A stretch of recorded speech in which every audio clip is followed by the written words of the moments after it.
Packeted food അപകടമോ?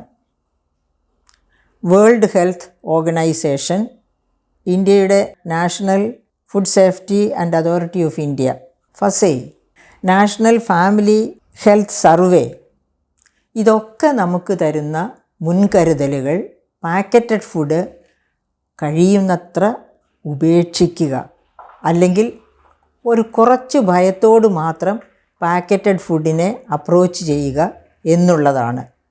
നമ്മുടെ national Family Health survey 2023-24 പറയുന്നത് വളരെ ഭീതിജനകമായ കാര്യങ്ങളാണ്. 6 മാസം മുതൽ 59 മാസം വരെ പ്രായമായ കുഞ്ഞുങ്ങളിൽ 67%, 67.1% അനീമിക്കാണ്.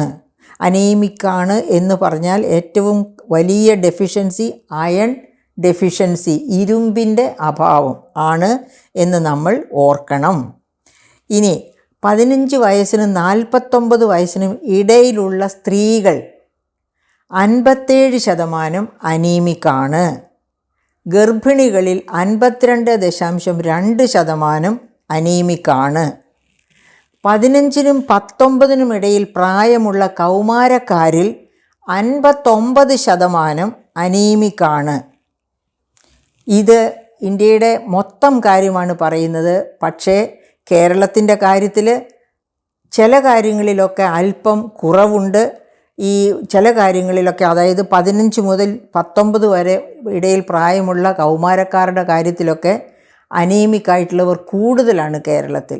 അതേസമയത്ത് ഒബേസിറ്റി, അതായത് വണ്ണം, അമിതവണ്ണം, ഫാറ്റ്, ഇവയൊക്കെ കൂടിയവരും കേരളത്തിൽ വളരെ കൂടുതലാണ്. അതോടൊപ്പം തന്നെ നമ്മുടെ സ്റ്റാറ്റിസ്റ്റിക്സ് കാണിക്കുന്നത് എന്താണ്? 40 വയസ്സിൽ താഴെയുള്ളവരിൽ, അതായത് ഹാർട്ട് അറ്റാക്കിൻ്റെ 25% 40 വയസ്സിൽ താഴെയുള്ളവർക്കാണ് സംഭവിക്കുന്നത്. പണ്ടൊക്കെ 40 വയസ്സിൽ താഴെയുള്ളവർക്ക് ഹാർട്ട് അറ്റാക്ക് എന്നൊന്നും സാധാരണ രീതിയിൽ പറഞ്ഞു കേൾക്കാറില്ലാത്ത കാര്യമാണ്. ഇപ്പോൾ 25% ഹാർട്ട് അറ്റാക്ക് കേസുകളും ഈ 40 വയസ്സിൽ താഴെയുള്ളവർക്കാണ്. 2 പ്രാവശ്യം അറ്റാക്ക് വന്നവരെയൊക്കെ എനിക്ക് അടുത്തറിയാവുന്ന എൻ്റെ ബന്ധുക്കളിൽ തന്നെ ഉണ്ട്. Food Safety and Security Authority of India, ഫസൈയുടെ ഒരു പഠനം, ഒരു 2 മാസം മുൻപ് നടത്തിയ ഒരു പഠനം, ആ പഠനം കേരളത്തിലും കൂടി ചേർത്ത് നടത്തിയ പഠനമാണ്.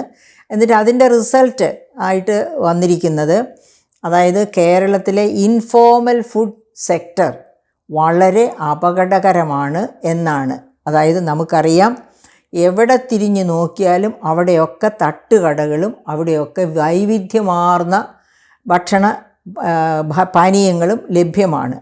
അതൊക്കെ വളരെ ആകർഷണീയമായ രീതിയിലും രുചികരമായ രീതിയിലുമാണ് നൽകിക്കൊണ്ടിരിക്കുന്നത്. അതുകൊണ്ട് തന്നെ ഒരിക്കൽ അവിടെ പോയി ആഹാരം കഴിച്ചവർ വീണ്ടും വീണ്ടും അതിലേക്ക് ആകർഷിക്കപ്പെടുന്നു.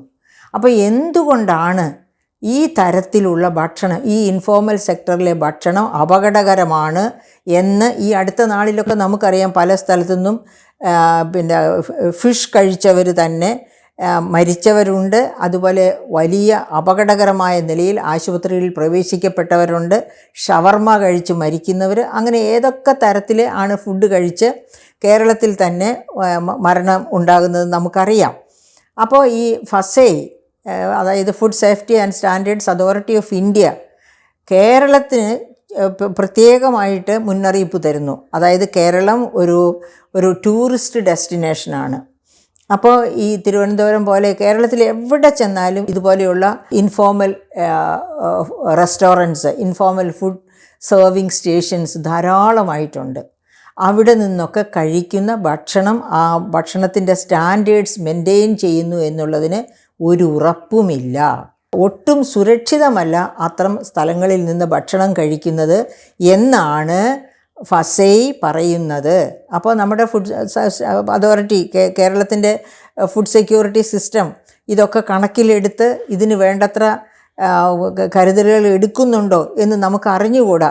ഏതാനും ആഴ്ചകൾ, അതായത് ഈ ഫസൈയുടെ അറിയിപ്പ് വന്നതിന് ശേഷം തന്നെ നമ്മുടെ മുഖ്യമന്ത്രി ഫുഡ് സെക്യൂരിറ്റിയെ പറ്റി വളരെ ജാഗരൂകരാകണം എന്നൊക്കെ പറഞ്ഞ് ഒരു മുന്നറിയിപ്പൊക്കെ നൽകിയിരുന്നു. അതിനനുസരിച്ച് എല്ലാവരും ആക്ഷൻ എടുക്കുന്നുണ്ടോ എന്ന് നമുക്ക് അറിഞ്ഞുകൂടാ. എന്തായാലും ഞാനിപ്പോൾ ചെയ്യാൻ പോകുന്നത് ബഹുമാനപ്പെട്ട മുഖ്യമന്ത്രിക്ക് ഒരു പുതിയ നികുതിക്കുള്ള സൂചന നൽകാനാണ് പോകുന്നത്. അതായത് WHO താല്പര്യപ്രകാരം ഈ ഫാറ്റി ഫുഡിന്, അതായത് കേരളത്തിലാണ് ഒബേസിറ്റി ഏറ്റവും കൂടുതൽ, തടിയന്മാരെ നമുക്കറിയാം, വയറും ചാടി വലിയ വണ്ണത്തോടു കൂടി നടക്കുന്ന സ്ത്രീകളും പുരുഷന്മാരും ഉണ്ട്.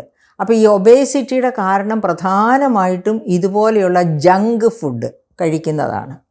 അത് WHO-യും വേൾഡ് ഹെൽത്ത് ഓർഗനൈസേഷനും ചൂണ്ടിക്കാണിക്കുന്നുണ്ട്, നമ്മുടെ FSSAI ചൂണ്ടിക്കാണിക്കുന്നുണ്ട്, നാഷണൽ ഫാമിലി ഹെൽത്ത് സർവേയും അത് തന്നെയാണ് നമ്മളെ ചൂണ്ടിക്കാണിക്കുന്നത്, ഒബേസിറ്റിയും മറ്റതുപോലെ റിലേറ്റഡ് ആയിട്ടുള്ള കാര്യങ്ങളും. അപ്പോൾ എന്താണ്, ഏത് തരത്തിലുള്ള ഫുഡാണ് കഴിക്കേണ്ടത് എന്നൊക്കെ ഉള്ളതിനെ പറ്റി നമ്മൾ വളരെ കരുതലോടെ വേണം മനസ്സിലാക്കാനും മുൻപോട്ട് പോകാനും.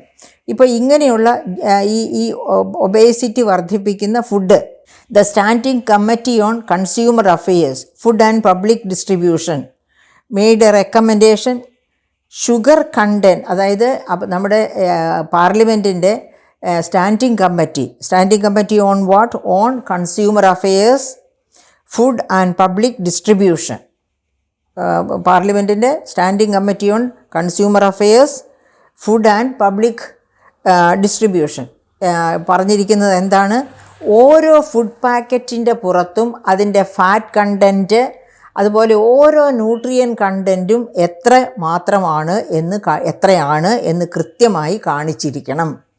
അങ്ങനെ ഈ ന്യൂട്രിയൻ കണ്ടൻറ്റ് നോക്കി മാത്രമേ ഭക്ഷണം കഴിക്കാവൂ. അതുപോലെ ഷുഗർ കണ്ടൻറ്റും, അങ്ങനെ ഫാറ്റി, എത്ര ഫാറ്റുണ്ട്, എത്ര ഷുഗറുണ്ട്, ഇതൊക്കെ ആ കണ്ടൻറ്റ് നോക്കിയാൽ മനസ്സിലാക്കാൻ കഴിയണം. അങ്ങനെ നമുക്ക് കഴിക്കാവുന്ന ഭക്ഷണം എന്ന് പറഞ്ഞാൽ, അതായത് മോഡറേറ്റായിട്ട് മാത്രം ഷുഗർ ഉള്ളതും മോഡറേറ്റായിട്ട് മാത്രം ഫാറ്റ് ഉള്ളതുമായ ഭക്ഷണമായിരിക്കണം നാം ചൂസ് ചെയ്യുന്നത്. അപ്പോൾ നമ്മൾ ചൂസ് ചെയ്യുന്നില്ല എന്ന് വരുമ്പോൾ തന്നെ ഈ അധികം ഷുഗർ ഉള്ളതും അധിക ഫാറ്റ് ഉള്ളതുമായ ഭക്ഷണങ്ങൾ ഇവിടെ പ്രൊവിഷൻ, അതായത് അവയുടെ സപ്ലൈ, അവയുടെ ഉൽപ്പാദനവും അവയുടെ വിൽപ്പനയും കുറഞ്ഞു വരും.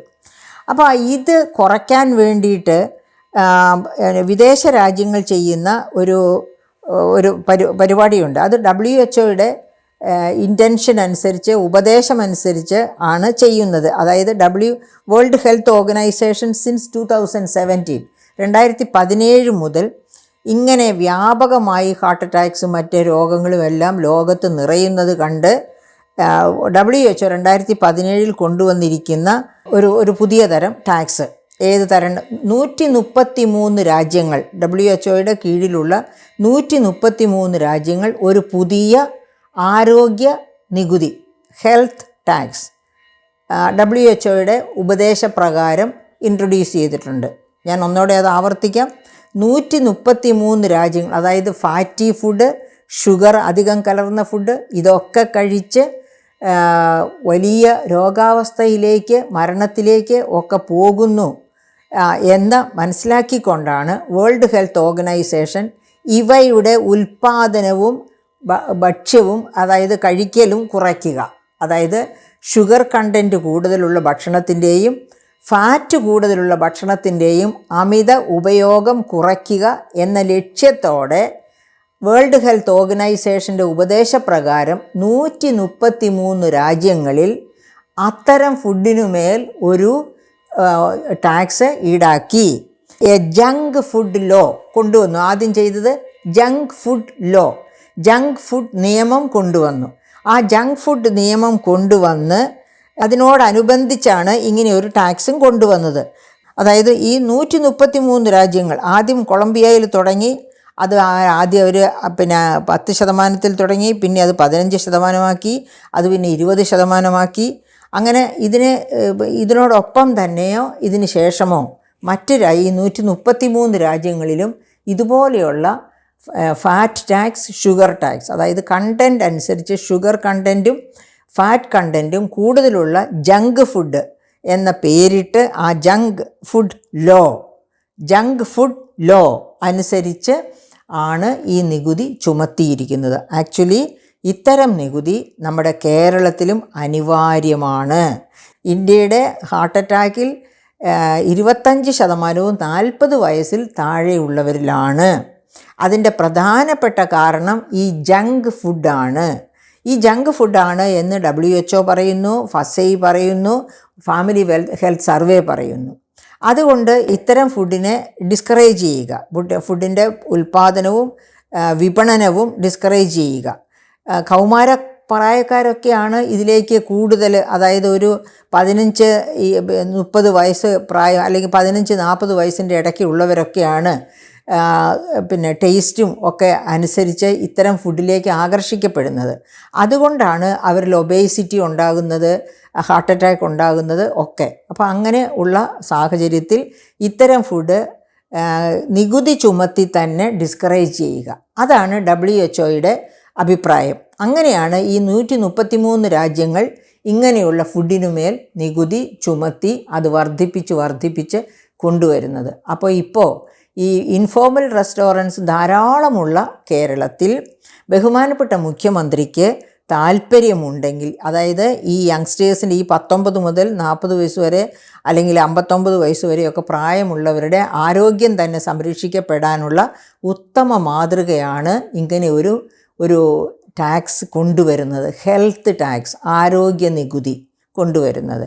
അങ്ങനെ ഒരു ആരോഗ്യ നികുതി 10, 15, 20% കൊണ്ടുവന്നാൽ നല്ല വരുമാന സാധ്യതയുണ്ട്. കാരണം ഇവിടെയുള്ള ഇൻഫോർമൽ റെസ്റ്റോറൻറ്റ്സ് എല്ലാം ഇത്തരം ഫുഡ് ധാരാളമായിട്ട് വിൽപ്പന നടത്തുന്നുണ്ട്. പക്ഷേ ഇൻഫോർമൽ ഫുഡിൽ നികുതി ചുമത്തിയാൽ അവർ നികുതി അടയ്ക്കുമോ? അതിനുള്ള സംവിധാനം കൂടി, അതായത് ഈ ഇൻഫോർമൽ ഫുഡ് സെക്ടറിനെ മുഴുവനും ഫോമലാക്കണം, അവർക്കൊക്കെ രജിസ്ട്രേഷൻ നിർബന്ധമാക്കണം. രജിസ്ട്രേഷൻ നിർബന്ധമാക്കിയാൽ മാത്രമേ അവർ കൊടുക്കുന്ന ഫുഡിന് കൊടുക്കുന്ന ലേബലിൽ കാണിച്ചിരിക്കുന്നത് തന്നെയാണ് ആ ഫുഡിലുള്ളത് എന്ന് ഉറപ്പുവരുത്താൻ പറ്റുകയുള്ളൂ. അങ്ങനെ രജിസ്ട്രേഷൻ നിർബന്ധമാക്കി ഇങ്ങനെയൊരു ഹെൽത്ത് ടാക്സ് ഇൻട്രൊഡ്യൂസ് ചെയ്താൽ അത് കൃത്യമായിട്ടും കണിശമായിട്ടും പിരിച്ചെടുക്കാനുള്ള കാര്യങ്ങൾ കൂടി കമേഴ്ഷ്യൽ വകുപ്പുമായിട്ട് ചേർന്ന് സൃഷ്ടിക്കുകയാണെങ്കിൽ നമ്മുടെ വരുമാനത്തിൽ വലിയ വർധനവുണ്ടാകും എന്ന് മാത്രവുമല്ല, നമ്മുടെ യുവജനതയുടെ ആരോഗ്യം കൂടുതൽ പരിപോഷിപ്പിക്കപ്പെടും എന്ന കാര്യത്തിൽ സംശയമില്ല. അതുകൊണ്ട് നമുക്ക് നാഷണൽ ഹെൽത്ത് സർവേയോടും ഫസയോടും വേൾഡ് ഹെൽത്ത് ഓർഗനൈസേഷനോടും ചേർന്ന് നിന്നുകൊണ്ട് ഇങ്ങനെയൊരു ആരോഗ്യ നികുതി കേരളത്തിൽ കൊണ്ടുവരാം.